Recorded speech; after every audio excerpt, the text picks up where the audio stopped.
कि अतीक अहमद क्या दाऊद के रास्ते पर चल रहा था, और क्या अब उसकी पत्नी जो भागी भागी फिर रही है वो लेडी डॉन बनने के रास्ते पर है, क्योंकि बुर्के की आड़ वो ले रही है। अतुल सक्सेना जी, पूरी अतीक अहमद की फैक्ट्री सर आप लोगों ने बिठवाई, 21 साल तक आपकी पार्टी में रहा, 5 बार विधायक बना दिया, सांसद भी बना दिया, ये गुलाबी सफेद पर्ची भी आ गई, इसीलिए शायद आप ब्रेक से पहले आत्मा की शांति की बात कर रहे थे। तो श्रद्धांजलि सभा होगी क्या? देखिए राकेश जी, हम लोग श्रद्धांजलि सभा जरूर कराएंगे, और किसके लिए कराएंगे सुन लीजिए। जालौन में जिस छात्रा को गोली मारने का काम हुआ सरेआम दिन दिहाड़े, उसकी श्रद्धांजलि सभा समाजवादी पार्टी कराएगी। जिस तरीके से उन्नाव में रेप पीड़िता की पकड़े गए और जेल बच्ची को जलाने का काम किया, उसके अपराधी जेल गए, आपको नहीं जानकारी है, जानकारी कलेक्ट करो। अरे 24 घंटे के अंदर उसके अपराधी जेल गए। लेट मी कंप्लीट बातों पे बहस मत करो। अरे मेरे भाजपा के साथी आपके नेता मुलायम सिंह ने क्या कहा था? मैं आपसे एक प्रश्न पूछता हूँ, आपसे एक प्रश्न। अरे फिर यार मैं आपसे प्रश्न पूछता हूँ, सुन तो लो। राकेश जी, मेरा एक इनसे प्रश्न है, किस मुंह से वकालत कर रहे हो? वो अपराधी जेल नहीं, मेरा भी प्रश्न था। समीर भाई, अरे सुनिए, समीर जी ने आपको सिर्फ आपके फैक्ट दुरुस्त किया, बोला कि जिस घटना का आप जिक्र कर रहे हैं उसका अपराधी पकड़ा गया, तो उन्होंने फैक्ट ही तो दुरुस्त किया सर। डिबेट में फैक्ट के साथ चर्चा करिए, और आप प्रश्न की चर्चा कर रहे हैं। मेरा प्रश्न अतीक अहमद पर था। सरकार की एक घटना बता दो कि 24 घंटे के अंदर कोई अपराधी जेल गया हो। एक घटना आपको याद हो, बता दो। 17 से पहले एक घटना आप बता दो। आपकी सरकार में 1 दर्जन शूट आउट हुए थे, पुलिसकर्मी मारे गए थे। आप एक घटना बता दो जिसमें कार्रवाई हुई हो। यार आप कैसे लोगों को चैनल पे बुला लेते हो? अपनी अपनी बात करेंगे, नहीं क्वेश्चन कर रहे हैं, उसका उत्तर तो ले लें। नहीं आप बताओ ना। दर्जन शूट। अरे समीर जी ये बताओ भैया, जय श्री राम का नारा लगा करके अतीक अहमद की हत्या करा दी गई। आप बताओ की जांच किया है, न्यायिक आयोग सुंदर कांड कराने का काम करेंगे या श्रद्धांजलि सभा कराएंगे? आप बताइए मुझे। नहीं कर रहे नाम की कोई चीज नहीं, आप उल्टी सीधी हत्या को जस्टिफाई नहीं कर रहे। 24 घंटे की आप बात कर रहे हैं, अतीक अहमद की हत्या में की बात मत करो। आपकी सरकार में भाजपा पलते और बढ़ते हैं। जो इस दर्जन से अधिक थानों के अंदर गुंडों ने पुलिस को गोलियां मारी थी।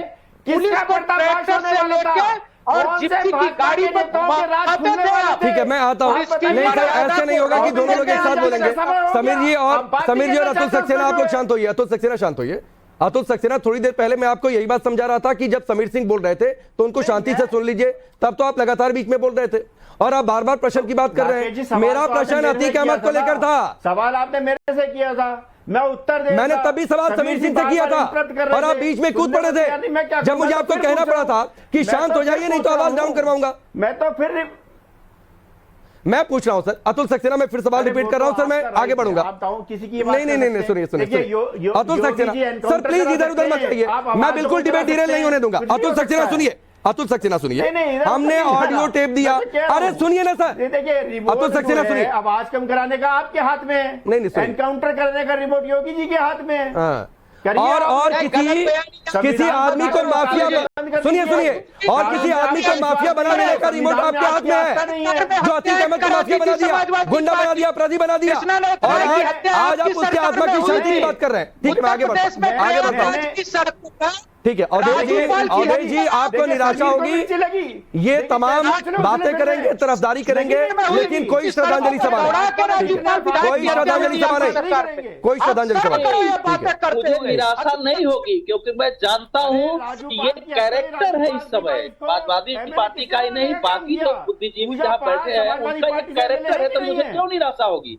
ये तो देश के सामने स्पष्ट हो गया है, देश के सामने स्पष्ट हो गया है कि जिसको आप लगातार प्रश्न कर रहे हैं कि दाऊद इब्राहिम क्या करता था? अगर मुंबई विस्फोट हटा दीजिए, जब पाकिस्तान भेगा है तो उसका भी यही तरीका था काम करने का जो यहाँ था।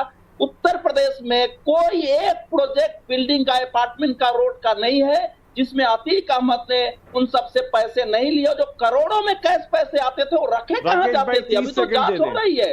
मैं आता हूँ, हत्या हुई है, उसके पीछे बहुत सारे राज है कि वो जो कैश पैसे आते थे वो कहाँ रखे जाते थे, ये तो अकाउंट में जो ट्रांसफर हुआ है वो हम लोग दिखा रहे हैं। ठीक। दूसरी बात ये है कि भैया अगर उसको गैर कानूनी तरीके से मारा गया, वो हम लोग भी पुलिस की निंदा कर चुके हैं, आलोचना करते हैं, लेकिन क्या 40 साल तक अतीक अहमद कानून और व्यवस्था का पालन कर रहा था?